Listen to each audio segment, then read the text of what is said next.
Diabetic পেশেন্টরাও নিয়মিত apple খেতে পারবে।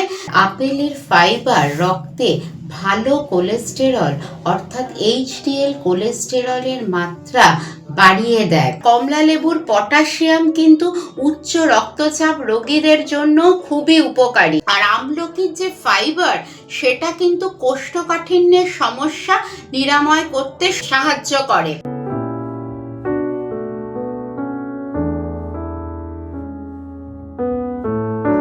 আপেল, কমলালেবু আর আমলকি, ডায়েটিশিয়ানরা শীতকালে এই তিনটে ফলকে প্রেফার করে কেন?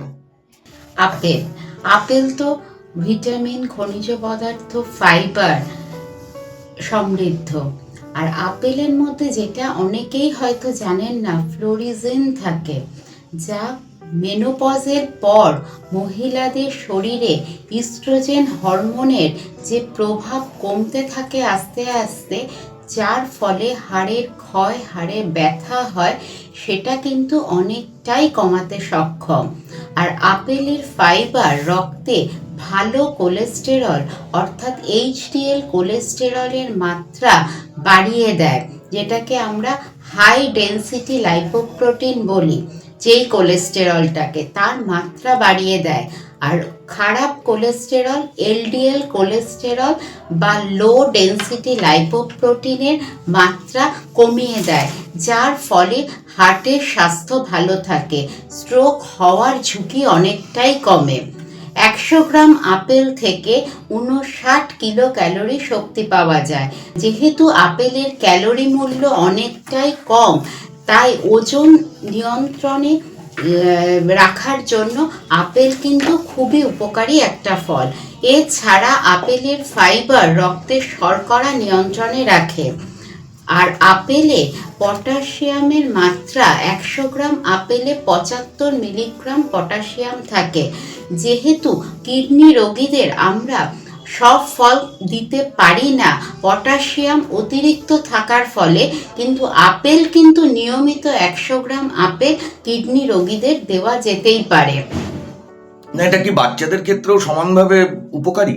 আপেল হচ্ছে বাচ্চাদের ক্ষেত্রেও খুব উপকারী, তবে বাচ্চাদের অনেকেই দাঁতের সমস্যার জন্য চিবিয়ে খেতে হয়তো পারেন না, তাই বাচ্চাদের ক্ষেত্রে আপনারা খোসা সমেত আপেলটাই সেদ্ধ করে দেবেন।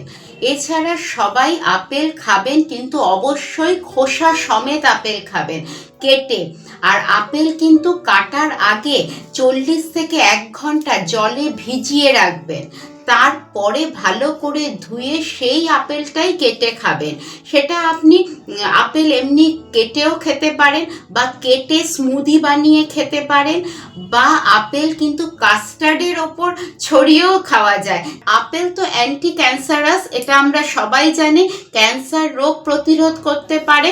ডায়াবেটিক পেশেন্টরাও নিয়মিত আপেল খেতে পারবে, কারণ গ্লাইসেমিক সূচক কিন্তু 39।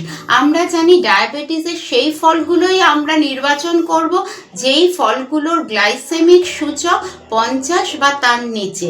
তাই নিয়মিত ডায়াবেটিক রোগী বা যারা মধুমেহ রোগী, তারা খাদ্য তালিকায় অবশ্যই 200 গ্রাম আপেল খাবেন। এছাড়া সবাই আপেল খেতে পারবেন, কিন্তু কিডনি রোগীদের কিন্তু 100 গ্রাম আপেলই খেতে হবে। আর মহিলারা তো খেতেই হবে, তাদের কিন্তু আপেল মানে ভীষণই উপকারী ফল, আর বিশেষ করে আফটার মেনোপজ মহিলাদের। শীতকালের একটা উপকারী ফল সেটা হচ্ছে কমলা লেবু। ভিটামিন সি উৎকৃষ্ট উৎস। Vitamin C antioxidant, vitamin A, beta carotene, fibre, পটাশিয়ামে সমৃদ্ধ কমলা লেবু। তাই কমলা লেবু তো শীতকালে বাদ দেওয়াই যাবে না। ডায়াবেটিক পেশেন্টরাও খেতে পারে। আমাদের কাছে পেশেন্ট এলেই প্রথমেই জিজ্ঞেস করবে যে আমরা কি কমলা লেবু খেতে পারি, কারণ আমি তো সুগারের রোগী। কোনো অসুবিধা নেই, নিয়মিত 150 থেকে 200 গ্রাম কমলা লেবু খাওয়া যেতেই পারে। তবে অবশ্যই এই খোসাটা ছাড়িয়ে পুরো কমলা লেবুটা চিবিয়ে খেতে হবে।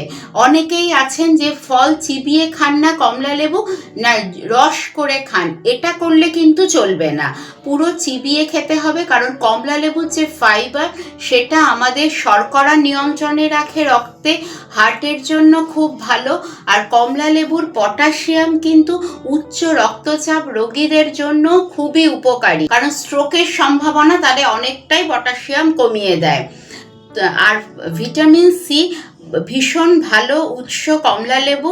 আর কমলা লেবুর যেটা আরও একটা গুণ আছে যেটা অনেকেই হয়তো জানেন না, সেটা হচ্ছে ভিটামিন সি হচ্ছে লোহা শোষণে সাহায্য করে, যার ফলে অ্যানিমিয়া বা রক্তাল্পতার সমস্যায় যারা ভুগছেন তারা কিন্তু নিয়মিত খাদ্য তালিকায়, যেটুকু সময় শীতকালে আমরা পাচ্ছি, এটা তো মরশুমি ফল, নিয়মিত তারা রাখতে পারেন খাদ্য তালিকায়। আর কিন্তু কিডনি রোগী যারা আছেন তারা কিন্তু কমলা লেবু খেতে পারবেন না, কারণ কমলা লেবু পটাশিয়ামের মাত্রা অনেক বেশি, ত্বকে বলিরেখা হতে দেয় না, ত্বক টান টান রাখে।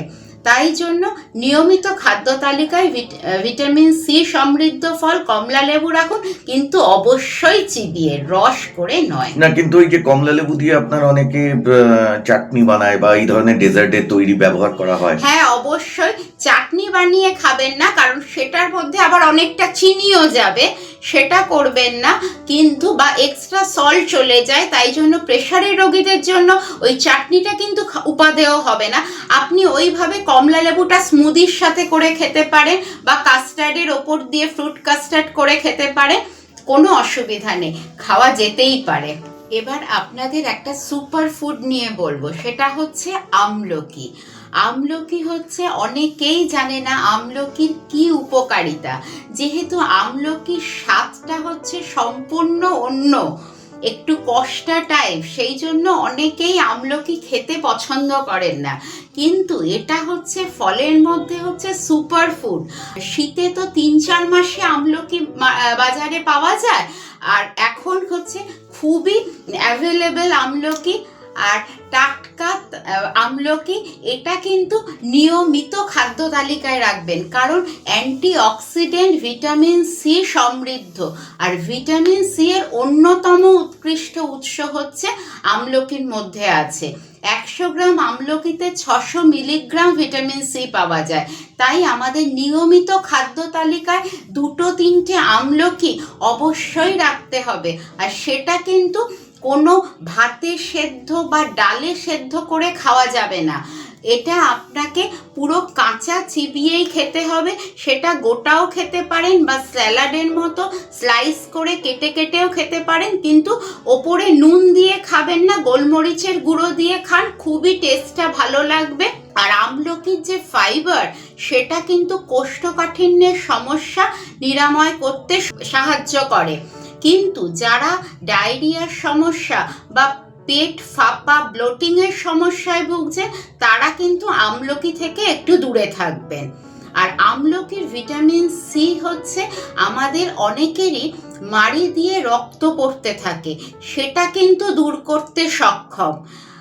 অনেকেই একটা প্রশ্ন মানুষের মনের মধ্যে আছে, বা এটা ভ্রান্ত ধারণাও, সেটা হচ্ছে কোনো অপারেশনের পর মানুষ ভাবে যে টক জাতীয় ফল বা টক জাতীয় জিনিস খাওয়া যায় না, বরঞ্চ সেই সময় কিন্তু আপনার তাড়াতাড়ি ক্ষত বা ওই জায়গাটা শুকানোর জন্য কিন্তু ভিটামিন সি ভীষণই উপকারী। তাই নিয়মিত খাদ্য তালিকায় তখনও আমলকি রাখতে হবে। লাইক ও সাবস্ক্রাইব করার পাশাপাশি বেল আইকনটি প্রেস করতে ভুলবেন না। ওয়েল টক, টকিং ওয়েলনেস।